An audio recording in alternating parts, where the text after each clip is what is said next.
Hello again, it's Wing Nation, presented by Sage Fruit, talking sprint car racing, our favorite time of the week, and we are so glad that you have joined us. Steve Post from the Hercules Tire Studios in Concord, North Carolina, from the Lethal Chassis Studios in Pennsylvania, it's Ashley Stremme. How are you, Ashley? I am excited, I'm sad, I'm all the things, because I got to spend a weekend at Port Royal this weekend and watch the Blue Collar Classic with all of the 305 sprint cars. That place was packed. But unfortunately, it also means the season is over at the Speed House. And I don't know if you know the story of the guy who won it, but that's the national champion for IMCA. And what's his name? Justin Clark from up in Ohio. And he came over in Pennsylvania and beat the Posse 305 driver.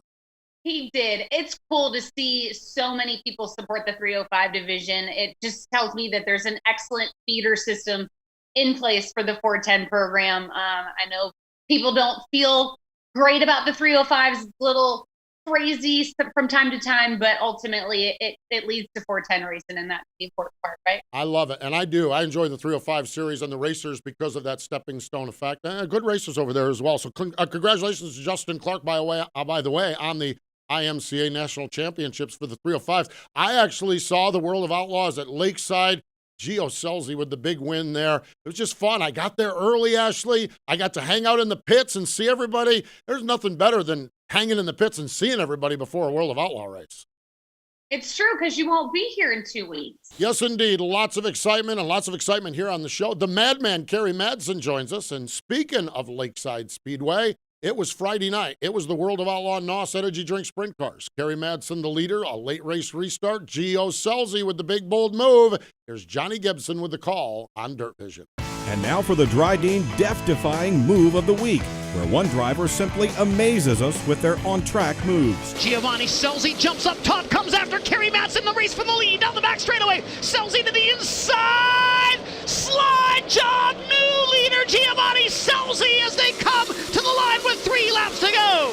That death-defying move was brought to you by Dryden Diesel All Def, the official def of the World of Outlaws and wheelmen everywhere. Visit Dryden.com for more information.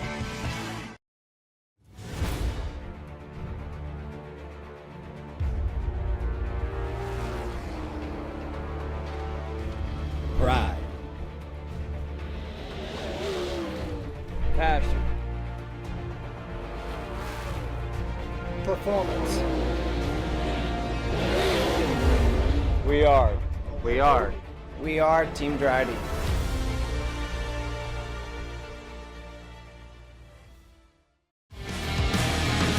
Welcome back. It is Wing Nation, presented by Sage Fruit. Let's go to the Hercules Tire Hotline. Joining us from his home in Knoxville, Iowa, the Madman, Kerry Madsen. Hello, Kerry. Welcome back to Wing Nation.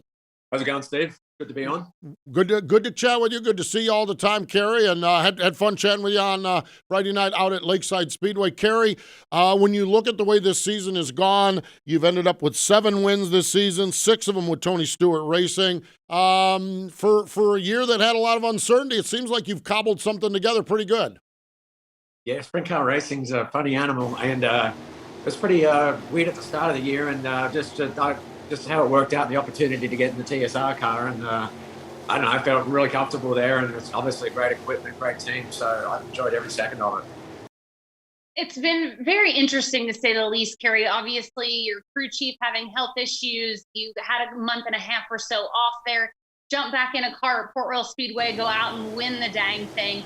It's been interesting, and I know you've told and shared with us several times before that you really don't know what the future holds for you at TSR.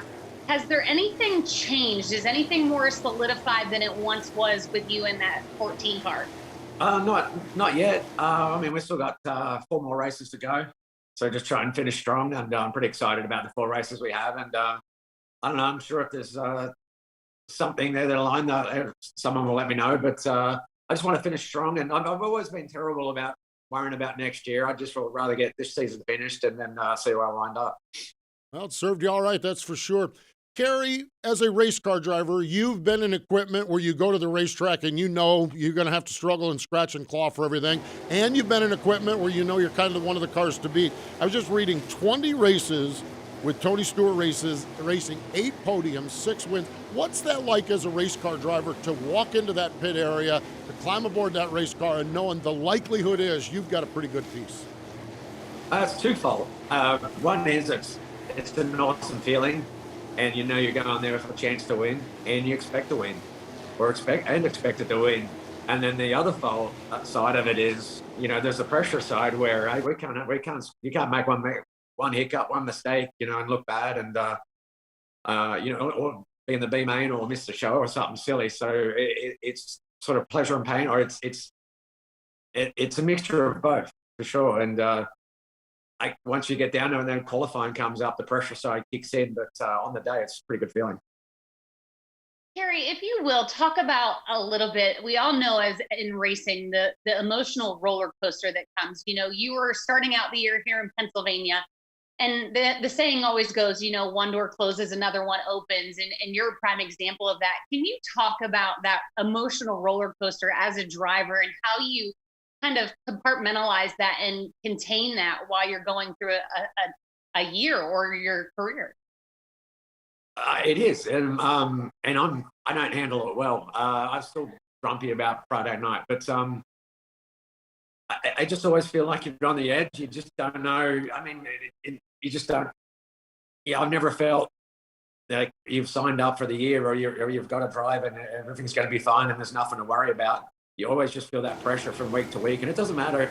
You know, if earlier in the year when I was driving for Bashing or racing or TSR at the moment, you just feel that pressure, and you know you have to have a bad weekend. You're scared. I mean, you know that you might get told not to come back next week. So it is crazy, and I think I've just learned to deal with it. But you know, when you have a great weekend and you win, and it's all great around town for a week, and then you know you don't feel like you did as good as you should, and you're kind of grumpy, and everyone's like, "What's your problem?" I'm like, nothing. You know, like, so I don't know. It's hard, but I guess it's just part of it.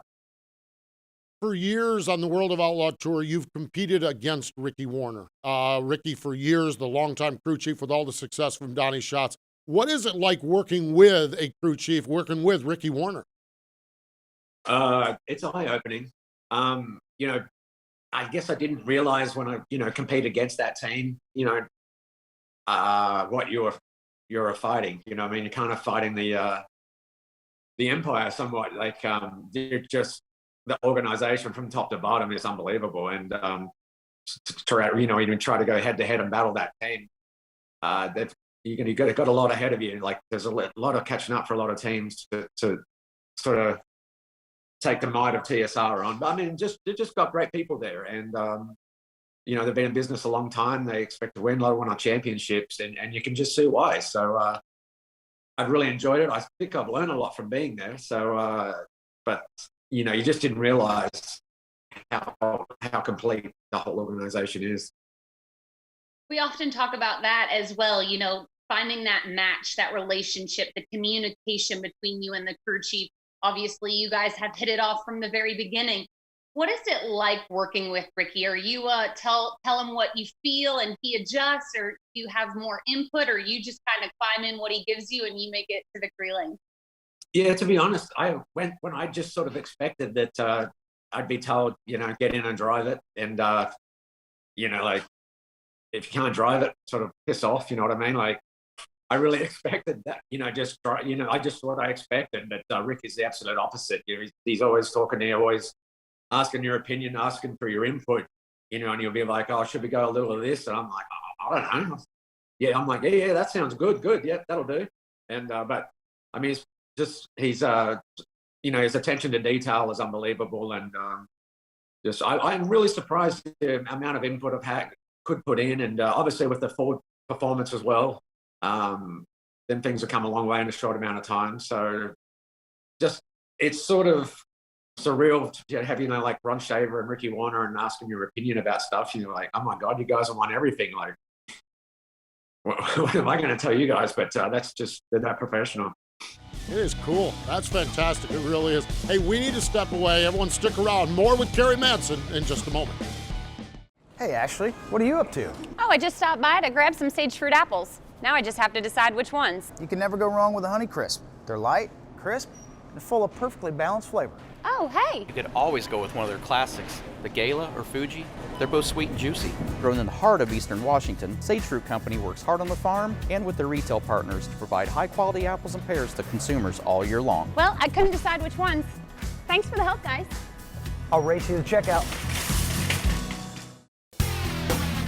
Wing Nation, presented by Sage Fruit. We are joined by the Madman, Kerry Madsen, on our Hercules Tire Hotline. And Kerry, started off, I mentioned when I introduced you, brought you into the show, you are home in Knoxville, Iowa. Now, when most sprint car fans think of Knoxville, Iowa, we think of traffic and campers and dingus and the racetrack and the crowds. What is Knoxville, Iowa like the other 50 weekends or weeks a year? It's just a sleepy little town, really. I mean, apart from the weekends where there's some racing on, there's really not much happens. And, I kind of, when I first moved here, enjoyed the racing, obviously when the crowds come in and Nationals time, thought that was fantastic. And now as time has evolved, I've kind of turned in real local and I get grumpy when like everyone's in town, like, get out of my town, like, no, I don't mean that. But I enjoy the nice, quiet, sort of small town vibe Knoxville has. Speaking of home, your original home, Australia. Kerry, you've been racing now for 30 years this year, I believe it is. Obviously, Australia to the United States, going back and racing there. Did you ever expect your career to bring you from Australia to the States and be where you're sitting right now? I never really thought about it. I was kind of, I don't know, I wouldn't say naive, but I just wanted to go racing and sort of ended up here and raced here for a summer and never left. And, you don't want to say silly stuff like, just follow the dream or whatnot, but I just love racing. I've always loved sprint car racing and here I am, time passes by quick and honestly, I still enjoy it. I think I enjoy it more now than I ever have. So I just very fortunate, I guess, but just never really thought about it. Kerry, you mentioned Australia. This is traditionally a time of year where drivers go back and forth. I actually talked to James McFadden last week, and he's making his plans, and travel restrictions are down. I don't think you've done that the last few years. Do you miss that, or do you kind of like a little bit of it? What formally or what's known as an off season? Well, last year was so weird. Like with the everything was just weird, and then obviously you couldn't go to international travel, so couldn't go to Australia, and the season down there so discombobulated, it wasn't much point. So it was nice. However, this year, if I can't go this year, it's not looking good. I don't know. It changes daily, so we'll wait till December and see. And I've got with Cricket Motorsport, I drive there if I can get down there, and there's a schedule. But it was nice to have a season off, but 2 seasons, I'm not sure I want to get going. And I might have to do something silly like this winter and go get a real job if I can't go to Australia. I don't know. But I'm definitely looking forward to getting back down there and going racing, especially with this, the new track getting built in Sydney. So that'd be awesome to see. And just love WA. So I don't know. We'll see what happens. Kerry, what's the vibe like when you head back to Australia? Is it kind of like, hey, our boy's coming home? Is it, oh, that guy's moved to the States and he's a sprint car racer there? What kind of is the feel there in Australia for you when you head back? Well, it used to be like when I would go back to Sydney a lot. It was always pretty much straight to the pub, pretty much, when you roll in and all your mates around and get straight to the pub. But over time, that's dissipated. And, if you fly into WA or you fly straight into Victoria to go or fly straight in, so you don't really get to see your mates anymore. But whoever you're with, it still involves a trip to the pub that night. And then catch up on the local cuisine, hamburgers with egg or meat pies, Vegemite, and then of course followed up with some whatever the beer is at the time. Nothing wrong with that. That's a good combination. Kerry, one of the things you and I have chatted about over the course of time after races, over a couple of cold, frosty beers, is your passion for all of motorsports. Particularly one of the forms you really seem to enjoy is Formula One racing. This past weekend, the Formula One race at Circuit of the Americas. Did you follow along? You still following along with international racing and F1 like you were at that one point? Oh, absolutely, yeah. DVR, I always watched the practice sessions, quality sessions, and I like to bring a lot of the verbology into the sport just to confuse people. But I enjoy it all. I enjoy everything, IndyCar and NASCAR. So it was pretty cool. Had a dingus yesterday with a few of the races that are in town, and we watched football, F1, NASCAR. So it was a pretty cool day. So, Kerry, on an off weekend, what's a perfect weekend for you? I mean, do you go to Dingus on the regular when you're in town if it's an off weekend? No, never. I mean, I'll slip in for a few beers, but I don't know. I'm using my wife. We try to find something to do, and my big thing is I've got to not watch Dirt Vision and watch sprint car racing because I get too stressed out. Especially, if I'm not racing and you're watching it, and I can't help myself. We'll be out to dinner or something. I'm still watching. So, and we ended up watching Trophy Cup on Saturday night with a buddy over at his house. So that was fun. So I don't know. I just like to take it easy. I don't know. Whatever's on. I'm not used to having weekends off. So usually when you have one weekend off when you've been racing a lot, you're kind of just pumped about being around the house and doing stuff and hanging out and taking it easy. And then when you have a few weekends off, you're like, this kind of sucks. I got to go find something to go do. Yeah, it's definitely weird. I'm with you. Finally, Kerry, you and I, we talked up at Jackson. There was a guy playing guitar, and you said something about Angus Young, okay, and music. And I saw on a bio of yours, one of your hobbies is guitar. Okay, are you a guitar player? Are you a musician? I wasn't aware of that. I'm more hobbyist, I would say. It's just something for me to do in my off time. I just like doing it. I have no intentions of ever like being a musician or being in a band. It's just my dad used to be unbelievable at it, so that's where I got the sort of bug to do it. And just it's a great hobby to have around the house. It's and when the lockdown was on, so it got better when the lockdown was on, and I don't know, it just kills time and I enjoy it, and it sort of takes my mind away from worrying about race cars. I love it. I love a hobby like that that does take your mind away from the sport that we all love and know and live all the time. Well, Kerry, I'll tell you what, it's always a pleasure catching up with you. Continued success as you round on the season with the number 14 car, and thanks for joining us here this week on Wing Nation. Right on, guys. Thanks for having us. There we go. The Madman, Kerry Madsen, here on Wing Nation. Stay with us. Our Tweet Your Seat, Tweet of the Week, and a lap around the sprint car world coming up next. Power isn't born. It's built over time. For over 65 years, Hercules Tires has been providing the muscle to move more drivers. Whatever the vehicle, whatever the terrain. And we back it with a powerful protection plan.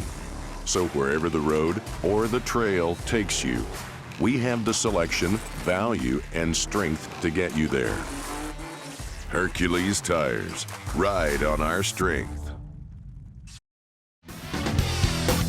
We're back here watching Wing Nation presented by Sage Fruit, and it is time for the Tweet Your Seat Tweet of the Week. And this comes from our good friend from Ohio, but she was in California, Stephanie Linder. We like to call her the Ohio team mom, if you will. She takes care of all the drivers during speed weeks for Ohio.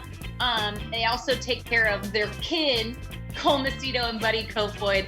But her and Mike, her husband, they went out to the Trophy Cup this weekend and shared a photo. Yes, they did. Let's get into it. Let's take a lap around the sprint car world and talk about that Trophy Cup. It was the 27th annual Trophy Cup at Tulare. 85 cars entered, 2 prelim nights, Thursday and Friday, the finale on Saturday. The race, Ashley, is all about inverts and passing cars. That's the whole strategy. The good news is you passed everybody. The bad news is the next race you're starting last again. And boy, it sounded like it was a thriller for sure. No doubt about it. Your champion was Buddy Kofoid. He started 19th, finished 4th, so he must have been a whole lot of fun to watch passing cars. But he ends up winning the championship with $27,000. Your race winner was Ryan Timms. Thursday, it was Buddy Kofoid, and Friday, it was Rico Abreu. More important than all of that, this is a charitable endeavor. $250,000 was raised for the Make-A-Wish Foundation. That brings the total for the Trophy Cup up to $2,250,000. So a tip of the cap and a big thumbs up and an attaboy even for everybody out there. That's turn number 1. Turn number 2, while that was going on, over in Little Rock, Arkansas, the 34th annual Comp Cam Short Track Nationals. The season finale was for the ASCS National Tour. Friday night, they had a neat format, twin 20s. It was Jordan Mallett and Sam Hafertepe Jr. getting the win. The finale was on Saturday night. Yes, your winner was Blake Hahn. He led on lap 39 of 41. You know what they say, only the last one counts, but it was a whale of a show. Blake is your third short track nationals win, $10,041 richer. He's also the 2021 Lucas Oil ASTS National Tour Champion, his first championship, believe it or not. Neat stuff for Blake and the Hahn family. I'm sure his dad, Tommy, was just as proud as punch of his boy and the effort they put forward this year. That's turn number 2. Let's head down the backstretch into turn number 3. Let's talk a little bit about Pennsylvania. The 2021 season, Ashley, is nearing an end. It's not there yet, but it's nearing an end. When we look at 410 sprint cars, 117 races were scheduled. 93 races to date have been completed. There's 2 more this weekend, and on November 13th at Baps Motor Speedway, they have the Champion Racing Oil Central Pennsylvania Sprint Car Series point standings presented by Hoseheads, and a lot of winners and a lot of different drivers contributed to this. But Ashley, it was a familiar face at the top of the list. Yes, Anthony Macri with 9 wins. He was your champion. Danny Dietrich rolled in second with 5 wins. Lance Deweese, 8. Freddie Raymer, 6. And Brent Marks with 9 wins. What a state, Pennsylvania. Lots of great racing, that's for sure. And the countdown to the icebreaker is on at Lincoln Speedway. Turn number 4. The Ohio Valley Sprint Car Association is a series of 410 racers that was founded in 2010 to find and to promote sprint car racing in an area that's historically been modified in late model country within a couple hours of Charleston, West Virginia. And they ended up with a whale of a season, Ashley. 15 races from April to October. A lot of different winners in this series. Yes, 6 actually. Different drivers won. Corey Crabtree led with 5 wins. Your champion was actually Tyler Street with 2 wins. Awesome family racing team. And he actually broke his foot, so he was battling with that. But what's really cool is this offseason, the Dry Dean Salute to Champions. You will actually sit down and chat with Tyler about his season. And it's going to be available on wingnation.com. Yes, indeed. And all of our social platforms. You won't want to miss the Dry Dean Salute to Champions. And there you have it, our lap around the sprint car world. Stay with us. More Wing Nation in just a moment. I'm not ready yet. Come on. All right, I'm ready now. Hey, Ashley, what are you up to? I just okay. I just stopped by to pick up my sage fruit apples. Now I just have to decide which ones. Yeah, okay. This is what it looks like when you do it. Ta-da! Take a deep breath, count to 5. It's like running across a rhythm section at a motocross track. Mine was perfect.